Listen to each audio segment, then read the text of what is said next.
So there are 149,647 podcasts in the business space. There's 95,943 podcasts in the health and fitness space. There's 213,558 podcasts in the education space, and there are 213,530 podcasts in the society and culture category. Today, I'm going to share with you what I'm doing personally to improve my content. And I think you could try these exact same strategies out as well to apply to your show. Let's jump in.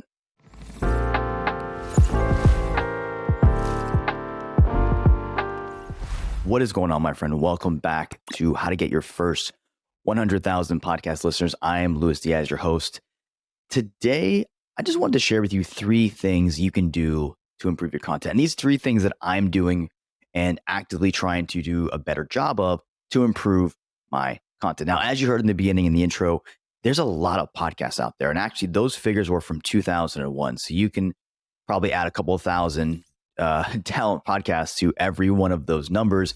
And you can see just about every podcast category has about 100,000 to 200,000 podcasts today. Now, that doesn't mean they're all active. That doesn't mean all those shows are doing a great job. But I want to share with you just 3 things today that are going to help you actually create better content, make yourself stand out more, and ultimately make your podcast memorable so that people can actually buy from you and trust you. So this kind of stems from, I'll take a step back here. This stems from my last year when I was actually training for my marathon. So when I was training for my marathon, I'm here in Miami in South Florida. There's tons of places to run. There's parks, there's bridges, there's all kinds of areas to train. So I had a great area, a great place to train, even though it was hot as heck. But throughout all of that, I really dove into other podcasts. I learned more about my own craft. I learned what podcasts I like, what podcasts I don't like. And the one thing I would say that I took away from spending 6 to 8 months last year listening to different podcasts was understanding what I like as a listener. Sometimes as podcasters, we get so caught up in creating our show that we don't really take time to think, what actually do I like? Like when I'm listening to a podcast, what keeps me listening, keeps me engaged, keeps me coming back. So this episode is going to share with you some of the things that I discovered that I like. And this is maybe just my own preference, but things that I learned over those 6 to 8 months last year, running all those miles, I actually learned that here's the things that keep me going. Here's things that are keeping me interested in a show for longer than one episode. We're going to get into it. Before I do, I'm going to give a quick shout out to Kevin Schmidlin, who's been on the show here. He does an amazing job with the third thing I'll share with you here, I think, and he does an amazing job at his podcast, Grow the Show. So check that show out if you haven't already.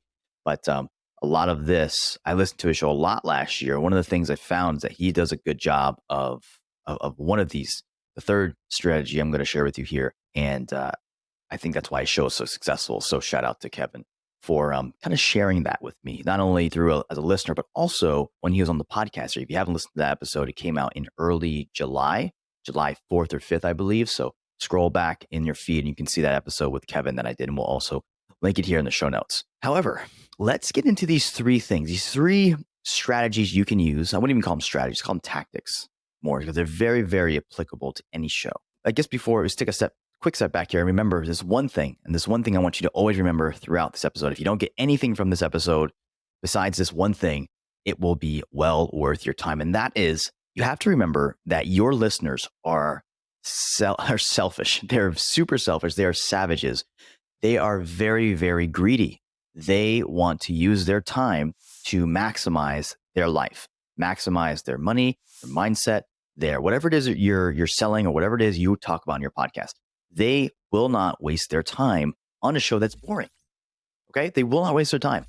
You as a listener of music, of videos, of podcasts, you probably know this. If something is boring, you are out. Your listeners are exactly the same. Do not expect your listeners to have grace because it's you, because you owe them something, because you don't owe them anything. Keep that in mind. Your listeners are super selfish, okay? They care about their time. If you remember that and you create all of your content like with that in mind, it's going to help you a hell of a lot. So let's get into it. The first one I want to share is adding sound effects to your podcast. And this is something I've talked about before on the show, I think earlier this year, but adding sound effects like this. That's my favorite. I love that air horn. Adding sound effects like an applause. These are things that can make your show different. It creates a pattern interrupt for your listeners. So they're not just listening to a monologue of you talking on and on and on, or an interview for an hour. They hear different things. Maybe there's some curse words that you want to bleep out. Other things you can add. I'm just giving you some examples here, playing with my my Mixcast 4.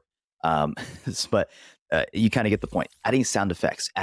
You can add different things. This is called more of like a sound design, but you can do things like birds chirping. You can do paint different scenes in people's heads. One of my favorite shows, and I'm going to actually pull it up right here on my phone so I don't butcher the name for you, I always forget the name because there's a couple of different ones. It's called History Daily. So History Daily is a podcast from Noiser. I absolutely love Noiser. They do an amazing job, and I love history. So I'm a history geek, but their podcast does an amazing job of adding sound effects, or they have a sound designer who does things like ads. If it's a scene in the 1970s or 1700s, they'll make the sound of like a horse and carriage kind of trotting along, or they'll make the sound of women in the background kind of whispering something. They paint the scene for you, which creates an image in your head, and it's almost like they're bringing a movie theater to your mind through the story, through the sounds. And you don't have to turn your show into a highly scripted show, but adding sound effects like I just did here with my Mixcast can be something you can do to make it sound different. Okay, I mean, I'm looking over here on my Mixcast 4, and I can make a drum beat.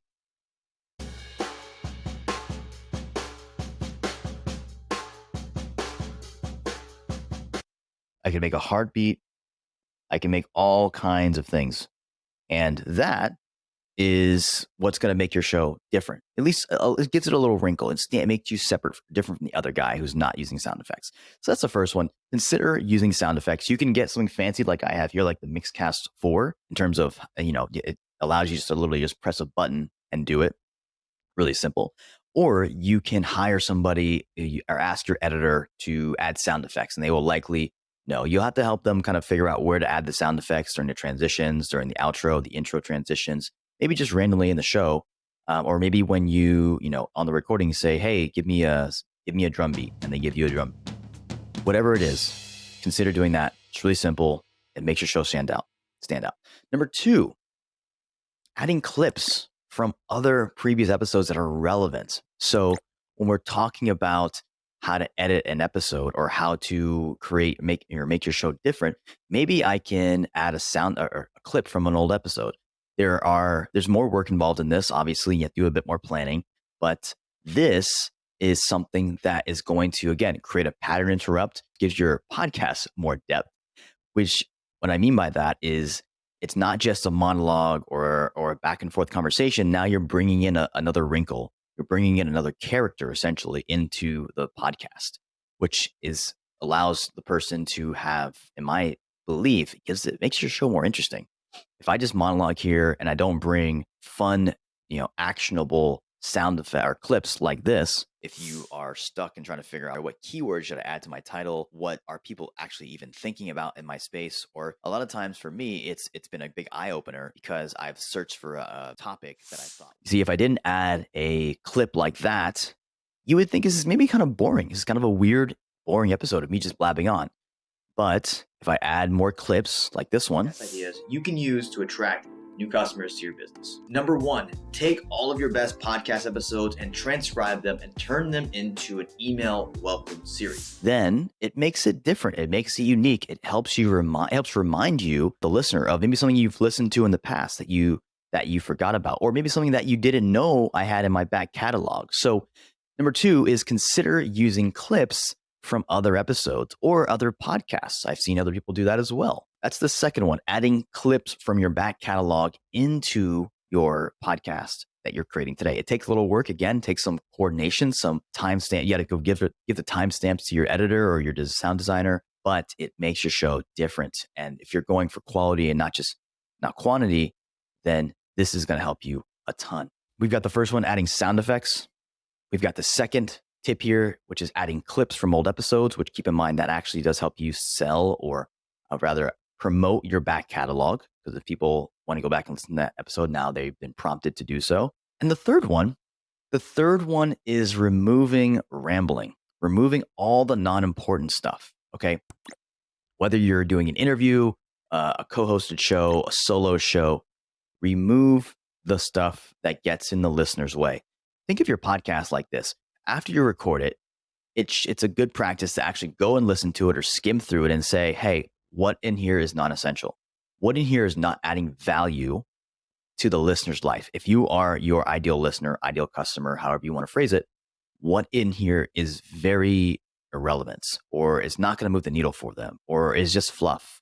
Or maybe you made a joke that really didn't make any sense, or you went off on a tangent, or your guest went off on a tangent, and it doesn't really make sense to keep it in there. It wastes 2, 3, 4 minutes, maybe just 30 seconds. If you condense that, if you cut all that stuff out, that's how you make your podcast better. This takes work, I know. Trust me, it takes you sitting down for an hour and reviewing your episode you just did. It takes time. However, it is going to separate you from the other shows that just record a 60-minute Zoom call and then they just slap it out there and say, here, the intro and outro, and say, here you go.